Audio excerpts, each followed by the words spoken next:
नमस्कार, मैं हूं विजय कुमार और आप देख रहे हैं खबर पोस्ट।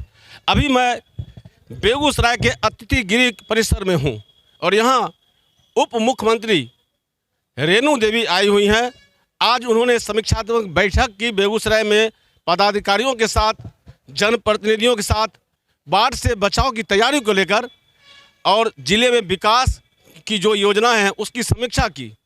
हालांकि समीक्षा के बाद उन्होंने पत्रकारों से बात की।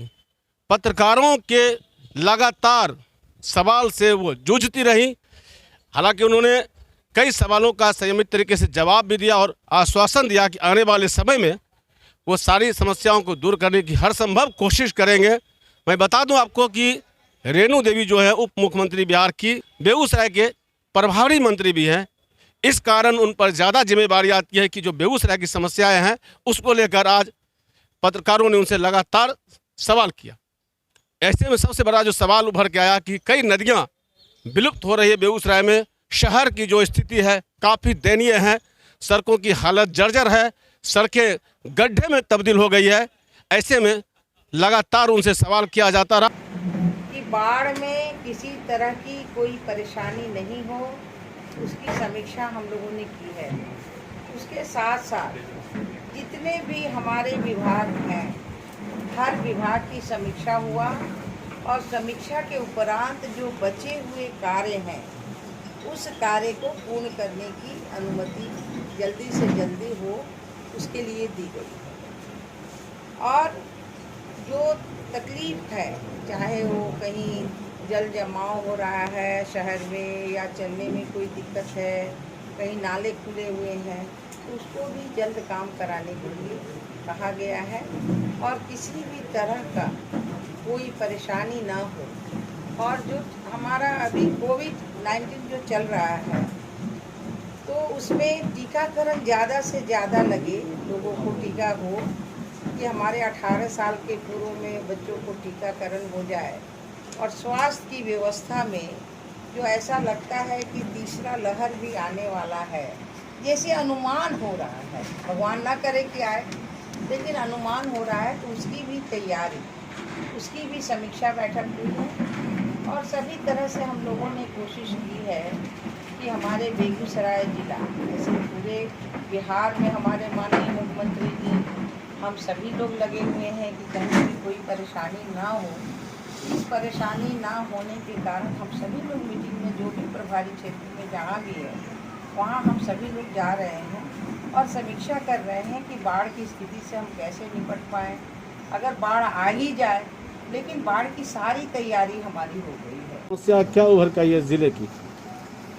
हमारे तो उसमें तो कोई खास ऐसी समस्या आई नहीं है, क्योंकि आपके यहाँ तो बहुत अच्छा काम हुआ। आपके यहाँ तो जो प्रतिशत आया है कोविड का वो बहुत अच्छा आया है काम करने का, उसमें ज़्यादा रिकवरी भी हुआ है।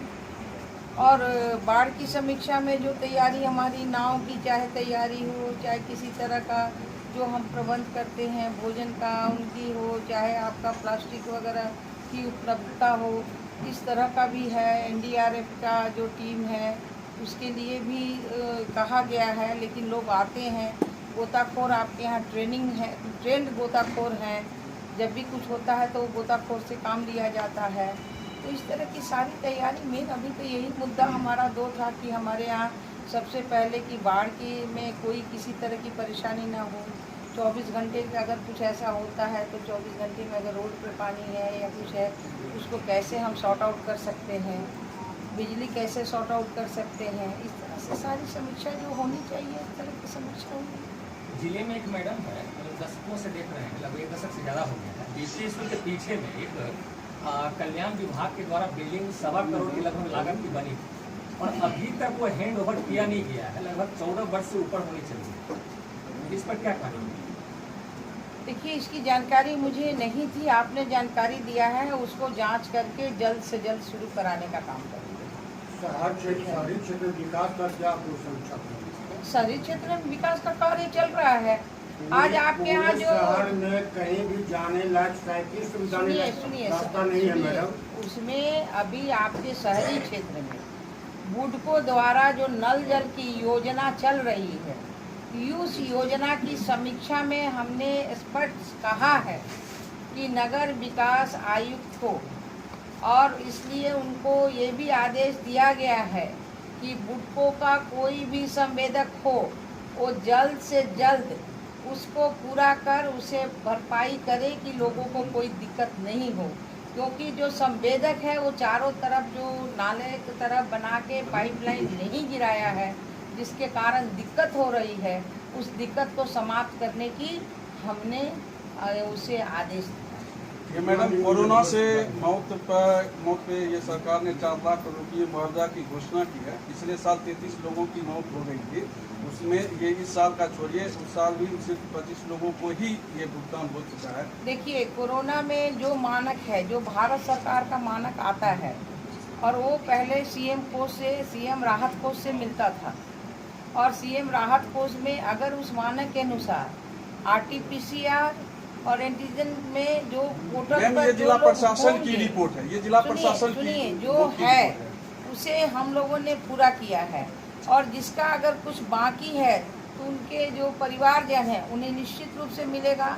अब ये आपदा विभाग में ट्रांसफ़र हुआ है। आपदा विभाग में अभी जितने भी सूची, अभी पूरी सूची आई नहीं है, जब सूची आएगी तो हर जिले में हम आवंटन देंगे। जिला प्रशासन की रिपोर्ट है, जिला 310 लोगों की मौत बेगूसराय जिले में भी है। जिला प्रशासन की किसी को अभी तो हो ही रही है, अभी तो आपको पूरी सूची तो मिली ही नहीं है।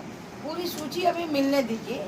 अभी कुछ जगह से गई है सूची, अभी तक 9000 लोगों की सूची आई है। पूरी सूची आ जाती है तो उसके बाद पैसे तो मिलना ही है। इसमें ऐसा, सुनिए, इसमें ऐसा नहीं है कि कोविड-19 जो बिहार के वासी हैं, बिहार में इस तरह से आरटीपीसीआर और एंटीजन टेस्ट कराने के बाद पोर्टल में उनका नाम है, उनको पैसा नहीं मिलेगा, ऐसा कोई बात नहीं। ये मैडम 2 नदियां हैं बेगूसराय में, 2 सहायक नदियां हैं जो मृतप्राय होने की स्थिति में, या तो पानी आता है तो बाढ़ ही हो जाता है, नहीं तो मृतप्राय हो गई है, बलान और बैकी।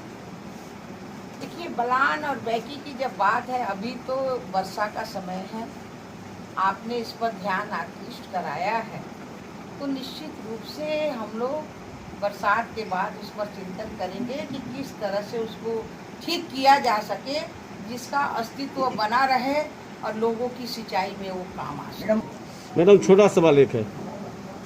बेगूसराय में एक नदी हुआ करती थी जो आज विलुप्त होने की स्थिति में, चंद्रभागा नदी, और आज उसकी स्थिति है कि वो नाले का स्रोत बन के रह गई है। मैं अभी बता रही नहीं, जानकारी के लिए मैं आपको बता रहा हूँ। मैं आप पूरा लिख के दीजिए। मैं लिख के नहीं दे सकता, आपको सवाल जानकारी दे रहा हूँ। 2 नदी की बात कही और तीसरी नदी अभी आई। हम लोग ये जरूर चाहेंगे कि कोई नदी की विलुप्तता नहीं हो, क्योंकि जल जीवन और हरियाली हम कहते हैं अगर है तो हमारा जीवन है, और उस जीवन को रखने के लिए ये तीनों को संजोग के रखना पड़ेगा, और तीनों को संजोगने के लिए सरकार तैयार ही है। तो बरसात के बाद हम सभी लोग, आप सभी लोगों के साथ बैठेंगे और इसमें चर्चा करेंगे, और आप एक सुझाव हमें देंगे, उस सुझाव पर हम काम करेंगे। एक अंतिम सवाल मैडम, पावर हाउस चौक पर 10 कट्ठा के लगभग जमीन में छात्रावास हुआ करता था जीडी कॉलेज का, पूरी बिल्डिंग ढह गई है और आज वो अतिक्रमण का शिकार है। अगर वहाँ संभव है कि एक ओबीसी छात्रावास बनाया जा सके, या छात्रावास को फिर से निर्माण करा के छात्रों के हित में कुछ कदम उठाया जाए। मैं डीएम से बात करूँगी। मैम, उलाव का एक मॉडर्न स्कूल है जो लगभग 5-6 साल पहले बनकर तैयार हो चुकी है, करोड़ों रुपया उसमें खर्च किसका है? सरकार? हाँ, सरकारी। वो मैम उसमें अभी तक पढ़ाई शुरू नहीं हुई, इस पर क्या कहना चाहेंगे? अभी मेरे संज्ञान में दे रहे हैं, तो अब तुरंत आप कहिएगा, तुरंत हम जवाब दें, ऐसा तो नहीं होता है। ऐसा नहीं होता, आपने संज्ञान में डाला है, मैं उसको संज्ञान लेके आपको अगले, जब मैं बैठूंगी आपके साथ में अगली बार बात करूँ। ये मैडम बढ़ते अपराध। मैडम, एक सवाल है। बिहार में स्वास्थ्य के दावे किए जाते हैं कि स्वास्थ्य सेवा हमारी बहुत मजबूत है। मुख्यमंत्री नीतीश कुमार को आंख के इलाज के लिए दिल्ली जाना पड़ता है, क्या ये सवाल खड़ा करता है? अरे ऐसा क्या है, हमारा हॉस्पिटल है, जो एम्स कहीं भी हम यहाँ कराए चाहे वहाँ कराए, यहाँ हम खुद ऑपरेशन यहाँ कराए हैं। ऐसा थोड़ी है, हमारी व्यक्तिगत इच्छा जहाँ होगी वहाँ कराएंगे। ऐसा थोड़ी होता है कि मुख्यमंत्री बाहर गए, अरे वो भी तो सरकारी हॉस्पिटल में ही गए, वो भी एम्स में। सवाल तो होता है मुख्यमंत्री खुद ऐसा कुछ नहीं होता है। शराबबंदी वाली बिहार में आपके सहयोगी हैं जीतन राम मांझी, उन्होंने कहा है कि शराब पीना थोड़ा सा अगर कोई पीछे है तो कोई बुरी बात नहीं है। ये पॉलिटिकल सवाल है, इसका किस नजरिए से देखें? भैया हम पॉलिटिकल सवाल नहीं करते हैं, अपनी व्यक्तिगत उनका अपनी राय है, हमारी राय है, बंद है तो बंद है। क्या सरकार अपना टर्म पूरा कर पाएगी? निश्चित रूप से टर्म पूरा होगा, इसमें आपका कहाँ से संदेह है।